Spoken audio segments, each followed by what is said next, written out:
Good evening, welcome back to Glisten TV News. Advocate Dali Mpofu has shed light on his instrumental role in founding the Umkhonto weSizwe Party alongside former President Jacob Zuma, a process that unfolded over a year.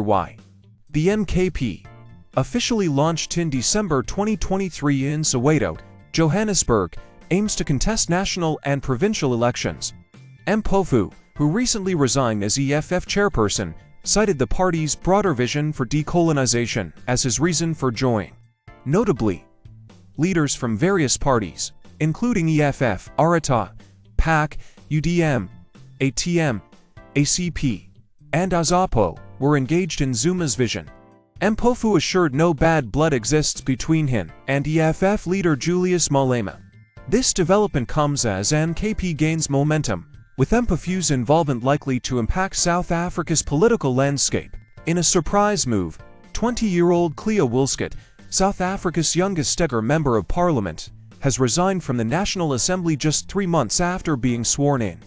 Wilskut, who represented the Patriotic Alliance PA, made history as the youngest MP in South Africa's democratic history. She had been touted as a symbol of youth empowerment and a fresh perspective in politics. In a social media video, Wilskut thanked the PA leadership and expressed her commitment to growing the party, although the reasons behind her resignation remain unclear. This development leaves a vacancy in the National Assembly, which will need to be filled by the PA. Mozambique is grappling with post-election violence that has left at least 18 people dead and dozens injured, following the announcement of the October 9th general election results. The opposition claims the election was fraudulent, and tensions have been running high since Frelimo's Daniel Chapo was declared the winner with 71% of the vote. The authorities have restricted internet access across the country, which Human Rights Watch says is an attempt to suppress peaceful protests and public criticism of the government. The situation escalated on October 24th, with security forces killing at least 11 people and injuring dozens of others, using live bullets and tear gas during protests across the country. The police have detained over 400 people who allegedly engaged in public disorder, looting of shops, destruction of public and private property, and an attack on a police station. The international community, including the United Nations, has expressed concern over the violence. The South African rand has bounced back to its pre-election levels, shifting focus away from the US elections and toward interest rates. This recovery is a welcome change from the uncertainty surrounding the US polls.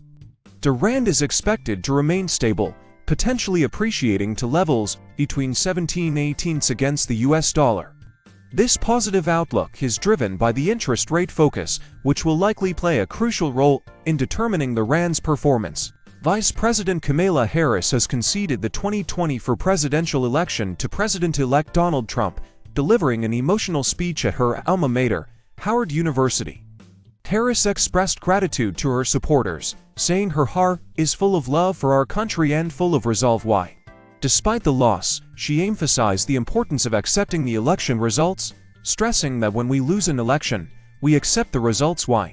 Harris also vowed to continue fighting for American ideals, including freedom, opportunity, fairness, and dignity for all people, stating, "I will not concede the fight that fueled this campaign." She vowed to continue fighting for women's rights and against gun violence and to fight for the dignity that all people deserve. Before her speech, Harris had called Trump to congratulate him on his win and discuss the importance of a peaceful transfer of power. Prince William's visit to Cock Bay Harbor in Cape Town came to a close, marked by a mix of protest and admiration from local fishermen and the community. While some enthusiastically greeted the Prince of Wales, others expressed concerns about being excluded from the event, highlighting Abalobi, a social enterprise promoting sustainable fishing methods. Local fisher Mimina Paganpol voiced concerns that the event wasn't inclusive, overlooking their traditional fishing practices and family-owned boats. Abalobi's co-owner, Serge Raymaker, acknowledged the concerns, citing historical events like apartheid that have dispersed fishing communities, making engagement challenging. Despite the protests, Prince William's visit aimed to raise awareness about Abelobi's efforts to protect small-scale fishing communities and promote sustainability. The organization is a 2023 Earthshot finalist, and the Prince's support helps amplify this important cause. That's all we had for you at this time. Kindly consider subscribing to our channel for more news updates. Until we meet again, it's goodbye from us. Thank you for choosing Glisten TV News.